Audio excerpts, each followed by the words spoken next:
Okay, this morning's reading is from Zechariah chapter 3, verses 1 through to 10, and the page number's there, page 842. So it's the fourth vision. Then he showed me the high priest Joshua standing before the angel of the Lord, with Satan standing at his right hand to accuse him. The Lord said to Satan, "The Lord rebuke you, Satan. May the Lord who has chosen Jerusalem rebuke you. Isn't this man a burning stick snatched from the fire?" Now Joshua was dressed with filthy clothes as he stood before the angel. So the angel of the Lord spoke to those standing before him, "Take off his filthy clothes." Then he said to him, "See, I have removed your iniquity from you, and I will clothe you with festive robes." Then I said, "Let them put a clean turban on his head." So a clean turban was placed on his head, and they clothed him in garments, while the angel of the Lord was standing nearby. Then the angel of the Lord charged Joshua, "This is what the Lord of armies says. If you walk in my ways and keep my mandates, you will both rule my house and take care of my courts. I will also grant you access among those who are standing here. Listen, High Priest Joshua, you and your colleagues sitting before you. Indeed, these men are a sign that I am about to bring my servant, the branch. Notice the stone I have set before Joshua. On that one stone are seven eyes. I will engrave an inscription on it. This is the declaration of the Lord of armies. And I will take away the iniquity of this land in a single day. On that day, each of you will invite his neighbour to sit under his vine and fig tree. This is the declaration of the Lord of armies."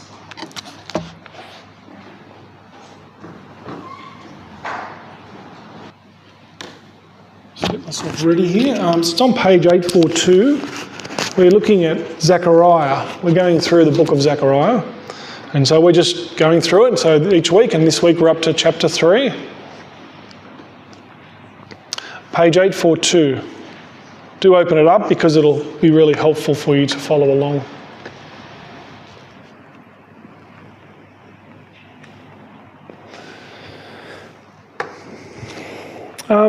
Okay, we read it a few little while ago, so you might remember, but here it is, the fourth vision this week, and it's about a courtroom scene. You can see that there's a courtroom scene. Let me show you from the first verse. Have a look. Then he showed me the high priest Joshua standing before the Lord, with Satan standing at his right side to accuse him. A couple of things here show us this is a courtroom scene. It's talking about them standing. Joshua's standing, and so is the Satan. That's the other thing that tips us off this is a courtroom scene.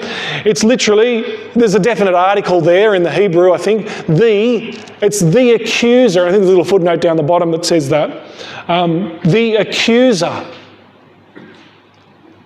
This is a courtroom scene, standing before the judge. You can imagine the courtroom with people as well. And so you've got this defending of oneself, this one who's accusing, the one who's being accused. And the high priest is there before the angel with Satan, the accuser, standing on the right-hand side. It's all a big courtroom scene.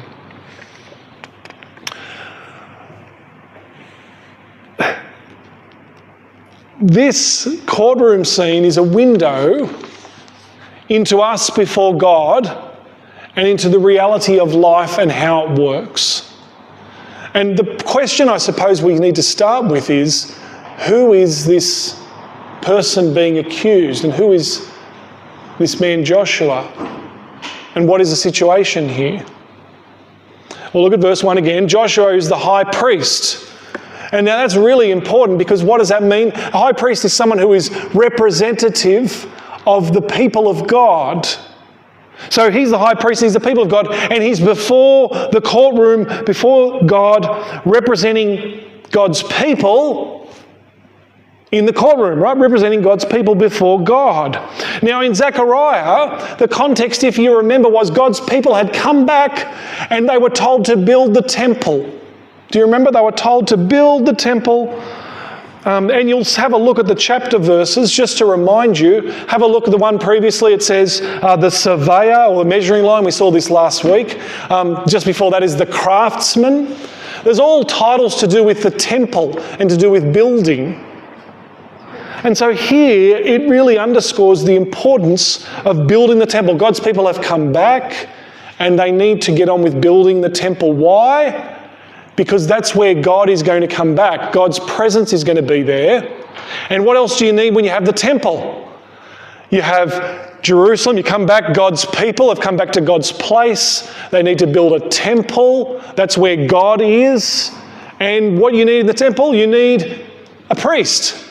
You need someone to go in and do the sacrifices. You need the sacrificial system. And what's really important is the high priest. He's the one who goes in to the Holy of Holies. He goes into the little bit inside the temple one day a year, and he makes the day on the Day of Atonement, and he does the sacrifice that wipes away all of the sin of the people to represent before God. And so this is who the person is who's coming before God in the courtroom scene, the high priest. The God's people had come back. They're going to build a temple because God is going to be there, and they're going to have a priesthood. They need a priesthood. They need someone to be offering sacrifices to God, to clean the people, to forgive the people, so that the people can come before God. And this is at the heart of the temple and the sacrificial system, with the priest offering the sacrifices. And here it is, Joshua, the representative before the people of God. But do you see there's a major problem? Do you see what the problem is? It's verse 3. We're on page 842, Zechariah 842, verse 3. Joshua is dressed in filthy clothes as he stands before the angel. So we have God's people who have come back and they've built the temple and they've got the sacrificials. But even if they've built the temple and even if they've got the sacrificial system ready, we have God's high priest, the one who is going to make atonement for people, and he's filthy. And you can look at the footnote if you like. It doesn't just say filthy, it's another word that's not really very nice at all. Maybe they've tried to smooth it over. Look at the bottom there, it says excrement. He's covered with it. The problem is that Joshua himself is the sinner. He is the high priest. How can he do the sacrifice? How can he cleanse God's people? If the person themselves is sinful, if they're dirty, if they're charred, as he says in verse 2, how can he do the sacrifice?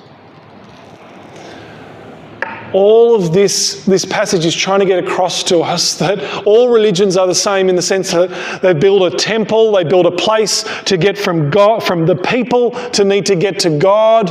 And then we have a high priest that comes and does a sacrifice. In different cultures and different religions, you might have different sacrifices. It might look different, but all of it is the same and it all has the same problem. Joshua himself can't do the sacrifice. And what Zechariah is trying to get across to us is this very simple, true reality about ourselves. And that is that regardless of what we think, all of us stand before God. When it comes to the final end, when it comes to the final judgment, when it comes to the opening of the books and the weighing and the measuring, all of us deep down have this sense that we're not really acceptable, that we're not really appropriate. This is what this idea is trying to get across. It's getting across the idea of righteousness. Now, when I say righteousness, I don't know what you think of. Think of a legal justification kind of scene. That's fine, but it's about a relationship. It's relational, being right with God or being right with someone. And here, God's people are doing the sacrifice. They're being represented